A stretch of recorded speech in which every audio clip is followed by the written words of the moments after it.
Ezequiel 47:48. A torrente das águas purificadoras. Depois disto, o homem me fez voltar à entrada do templo, e eis que saíam águas de debaixo do limiar do templo, para o oriente, porque a face da casa dava para o oriente, e as águas vinham de baixo, do lado direito da casa, do lado sul do altar. Ele me levou pela porta do norte e me fez dar uma volta por fora, até a porta exterior, que olha para o oriente, e eis que corriam as águas ao lado direito. Saiu aquele homem para o oriente, tendo na mão um cordel de medir, mediu 1000 côvados e me fez passar pelas águas, águas que me davam pelos tornozelos.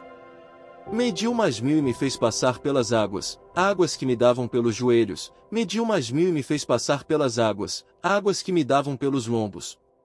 Mediu ainda outros 1000, e era já um rio que eu não podia atravessar, porque as águas tinham crescido, águas que se deviam passar a nado, rio pelo qual não se podia passar. E me disse: viste isto, filho do homem? Então, me levou e me tornou a trazer à margem do rio. Tendo eu voltado, eis que à margem do rio havia grande abundância de árvores, de um e de outro lado. Então, me disse, estas águas saem para a região oriental, e descem a Campina, e entram no Mar Morto, cujas águas ficarão saudáveis. Toda criatura vivente que vive em chames viverá por onde quer que passe este rio, e haverá muitíssimo peixe, e aonde chegarem estas águas, tornarão saudáveis as do mar, e tudo viverá por onde quer que passe este rio. Junto a ele se acharão pescadores, desde Engedi até em Eglaim haverá lugar para se estenderem redes, o seu peixe, segundo as suas espécies, será como o peixe do mar grande, em multidão excessiva. Mas os seus charcos e os seus pântanos não serão feitos saudáveis, serão deixados para o sal. Junto ao rio, as ribanceiras, de um e de outro lado, nascerá toda a sorte de árvore que dá fruto para se comer, não fenecerá a sua folha, nem faltará o seu fruto, nos seus meses, produzirá novos frutos, porque as suas águas saem do santuário, o seu fruto servirá de alimento, e a sua folha, de remédio. As fronteiras da terra de Israel. Assim diz o Senhor Deus, este será o limite pelo qual repartireis a terra em herança, segundo as 12 tribos de Israel. José terá 2 partes. Vós a repartireis em heranças iguais, tanto para um como para outro, pois jurei, levantando a mão, dá-la a vossos pais, assim, que esta mesma terra vos cairá a vós outros em herança. Este será o limite da terra, do lado norte, desde o Mar Grande, caminho de Etlon, até a entrada de Zedade. Amate, Berota, Sibraim, que estão entre o limite de Damasco e o de Amate, a cidade Azeraticom, que está junto ao limite de Aurã. Assim, o limite será desde o mar até Azar-Enon, o limite de Damasco, e na direção do norte, está o limite de Amate, este será o lado do norte. O lado do oriente, entre Aurã e Damasco, e Gileade, e a terra de Israel, será o Jordão, desde o limite do norte até ao mar do oriente, me direis. Este será o lado do oriente. O lado do sul será desde Tamar até as águas de Meribacades, junto ao ribeiro do Egito até ao Mar Grande, este será o lado do sul. O lado do ocidente será o Mar Grande, desde o limite do sul até a entrada de Amate, este será o lado do ocidente. Repartireis, pois, esta terra entre vós, segundo as tribos de Israel. Será, porém, que a sorteareis para a vossa herança e para a dos estrangeiros que moram no meio de vós, que gerarem filhos no meio de vós, e vos serão como naturais entre os filhos de Israel, convosco entrarão em herança, no meio das tribos de Israel. E será que, na tribo em que morar o estrangeiro, ali lhe dareis a sua herança, diz o Senhor Deus. Os limites de 7 tribos. São estes os nomes das tribos, desde a parte extrema do norte, Vietlon, até a entrada de Amate, até Azar-Enon, o limite norte de Damasco até junto de Amate e desde o lado oriental até o ocidente, Dan terá uma porção. Limitando-se com Dan, desde o lado oriental até a ocidental, Asser, uma porção. Limitando-se com Asser, desde o lado oriental até a ocidental, Naftali, uma porção. Limitando-se com Naftali, desde o lado oriental até a ocidental, Manassés, uma porção. Limitando-se com Manassés, desde o lado oriental até a ocidental, Efraim, uma porção. Limitando-se com Efraim, desde o lado oriental até a ocidental, Ruben, uma porção. Limitando-se com Ruben, desde o lado oriental até ao ocidental, Judá, uma porção. Limitando-se com Judá, desde o lado oriental até ao ocidental, será a região sagrada que haveis de separar, de 25.000 côvados de largura e de comprimento, o mesmo que o das porções, desde o lado oriental até ao ocidental, o santuário estará no meio dela. A região que haveis de separar ao Senhor será do comprimento de 25.000 côvados e da largura de 10.000. Esta região santa dos sacerdotes terá, ao norte, 25.000 côvados, ao ocidente, 10.000 de largura, ao oriente, 10.000 de largura e ao sul, 25.000 de comprimento. O santuário do Senhor estará no meio dela.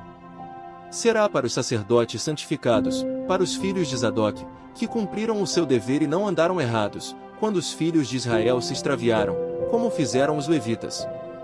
Será região especial dentro da região sagrada, lugar santíssimo, fazendo limites com a porção dos levitas. Os limites dos sacerdotes e dos levitas. Os levitas, segundo o limite dos sacerdotes, terão 25.000 côvados de comprimento e 10.000 de largura. Todo o comprimento será 25.000, e a largura, 10.000. Não venderão nada disto, nem trocarão, nem transferirão a outrem o melhor da terra, porque é santo ao Senhor. Os limites da cidade. Mas os 5.000 côvados que ficaram da largura diante dos 25.000 serão para o uso civil da cidade, para habitação e para arredores. A cidade estará no meio. Serão estas as suas medidas: o lado norte, de 4.500 côvados, o lado sul, de 4.500, o lado oriental, de 4.500, e o lado ocidental, de 4.500. Os arredores da cidade serão, ao norte, de 250 côvados, ao sul, de 250 côvados, ao oriente, de 250 e ao ocidente, de 250. Quanto ao que ficou do resto do comprimento, paralelo à região sagrada, será de 10.000 para o oriente e de 10.000 para o ocidente, corresponderá à região sagrada, e o seu produto será para o sustento daqueles que trabalham na cidade. Lavrá-lo os trabalhadores da cidade, provindos de todas as tribos de Israel. A região toda será de 25.000 côvados em quadrado, isto é, a região sagrada juntamente com a possessão da cidade. Os limites do príncipe. O que restar será para o príncipe, deste do outro lado da região sagrada e da possessão da cidade. Por isso, aquilo que se estende dos 25.000 côvados em direção do oriente também dos 25.000 côvados em direção do ocidente, paralelamente com as porções, será do príncipe. A região sagrada e o santuário do templo estarão no meio. Excetuando o que pertence aos levitas e a cidade que está no meio daquilo que pertence ao príncipe, entre o território de Judá e o de Benjamim, será isso para o príncipe. Os limites das outras 5 tribos. Quanto ao resto das tribos, desde o lado oriental até ao ocidental, Benjamim terá uma porção. Limitando-se com Benjamim, desde o lado oriental até ao ocidental, Simeão, uma porção. Limitando-se com Simeão, desde o lado oriental até ao ocidental, Issacar, uma porção. Limitando-se com Issacar, desde o lado oriental até ao ocidental, Zebulon, uma porção. Limitando-se com Zebulon, desde o lado oriental até ao ocidental, Gade, uma porção. Limitando-se com o território de Gade, ao sul, o limite será desde Tamar até as águas de Meribá-Cades, ao longo do ribeiro do Egito até ao Mar Grande. Esta é a terra que sorteareis em herança às tribos de Israel, e estas, as suas porções, diz o Senhor Deus. As portas da cidade. São estas as saídas da cidade, do lado norte, que mede 4.500 côvados. 3 portas, a porta de Ruben, a de Judá e a de Levi, tomando as portas da cidade os nomes das tribos de Israel. Do lado oriental, 4.500 côvados e 3 portas, a saber, a porta de José, a de Benjamim e a de Dan. Do lado sul, 4.500 côvados e 3 portas, a porta de Simeão, a de Issacar e a de Zebulon. Do lado ocidental, 4.500 côvados e as suas 3 portas, a porta de Gade, a de Asser e a de Naftali. 18.000 côvados em redor, e o nome da cidade desde aquele dia será: o Senhor está ali. 1 Pedro 3. A vida exemplar cristã, deveres dos casados. Mulheres, sede vós igualmente, submissas a vosso próprio marido, para que, se ele ainda não obedece à palavra, seja ganho sem palavra alguma, por meio do procedimento de sua esposa. Ao observar o vosso honesto comportamento cheio de temor, não seja o adorno da esposa o que é exterior, como o frisado de cabelos, adereços de ouro, aparato de vestuário. Seja, porém, o homem interior do coração, unido ao incorruptível trajo de um espírito manso e tranquilo, que é de grande valor diante de Deus. Pois foi assim também que a si mesmas se ataviaram, outrora, as santas mulheres que esperavam em Deus, estando submissas a seu próprio marido. Como fazia Sara, que obedeceu a Abraão, chamando-lhe Senhor, da qual vós vos tornastes filhas, praticando o bem e não temendo perturbação alguma. Maridos, vós igualmente, vivei a vida comum do lar, com discernimento, e, tendo consideração para com a vossa mulher como parte mais frágil, tratai-a com dignidade, porque sois juntamente herdeiros da mesma graça de vida, para que não se interrompam as vossas orações. A vida exemplar cristã, o amor fraternal. Finalmente, sede todos de igual ânimo, compadecidos, fraternalmente amigos, misericordiosos, humildes, não pagando mal por mal ou injúria por injúria, antes, pelo contrário, bem dizendo, pois para isto mesmo fostes chamados, a fim de receberdes bênção por herança. Pois quem quer amar a vida e ver dias felizes refreie a língua do mal e evite que os seus lábios falem dolosamente. Aparte-se do mal, pratique o que é bom, busque a paz e empenhe-se por alcançá-la. Porque os olhos do Senhor repousam sobre os justos, e os seus ouvidos estão abertos às suas súplicas, mas o rosto do Senhor está contra aqueles que praticam males. A prática do bem. A longanimidade segundo o exemplo de Cristo. Ora, quem é que vos há de maltratar, se fordes zelosos do que é bom? Mas, ainda que venhais a sofrer por causa da justiça, bem-aventurados sois. Não vos amedronteis, portanto, com as suas ameaças, nem fiqueis alarmados. Antes, santificai a Cristo como Senhor, em vosso coração, estando sempre preparados para responder a todo aquele que vos pedir razão da esperança que há em vós. Fazendo, todavia, com mansidão e temor, com boa consciência, de modo que, naquilo em que falam contra vós outros, fiquem envergonhados os que difamam o vosso bom procedimento em Cristo. Porque, se for da vontade de Deus, é melhor que sofrais por praticardes o que é bom do que praticando o mal. Pois também Cristo morreu, uma única vez, pelos pecados, o justo pelos injustos, para conduzir-vos a Deus, morto, sim, na carne, mas vivificado no Espírito. No qual também foi e pregou aos espíritos em prisão, os quais, noutro tempo, foram desobedientes quando a longanimidade de Deus aguardava nos dias de Noé, enquanto se preparava a arca, na qual poucos, a saber, 8 pessoas, foram salvos, através da água.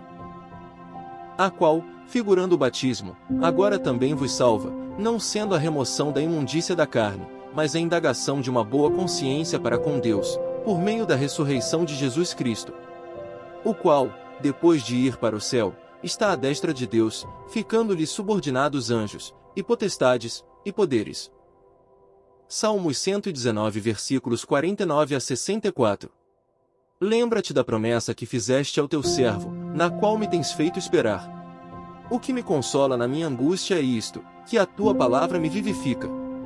Os soberbos zombam continuamente de mim, todavia, não me afasto da tua lei. Lembro-me dos teus juízos de outrora e me conforto, ó Senhor. De mim se apoderou a indignação, por causa dos pecadores que abandonaram a tua lei. Os teus decretos são motivo dos meus cânticos, na casa da minha peregrinação. Lembro-me, Senhor, do teu nome, durante a noite, e observo a tua lei. Tem-se dado assim comigo, porque guardo os teus preceitos. O Senhor é a minha porção, eu disse que guardaria as tuas palavras. Imploro de todo o coração a tua graça, compadece-te de mim, segundo a tua palavra. Considero os meus caminhos e volto os meus passos para os teus testemunhos. Apresso-me, não me detenho em guardar os teus mandamentos. Laços de perversos me enleiam, contudo, não me esqueço da tua lei. Levanto-me à meia-noite para te dar graças, por causa dos teus retos juízos. Companheiro sou de todos os que te temem e dos que guardam os teus preceitos. A terra, Senhor, está cheia da tua bondade, ensina-me os teus decretos. Provérbios 28 versículos 12 a 13. Quando triunfam os justos, há grande festividade. Quando, porém, sobem os perversos, os homens se escondem. O que encobre as suas transgressões jamais prosperará, mas o que as confessa e deixa alcançará misericórdia.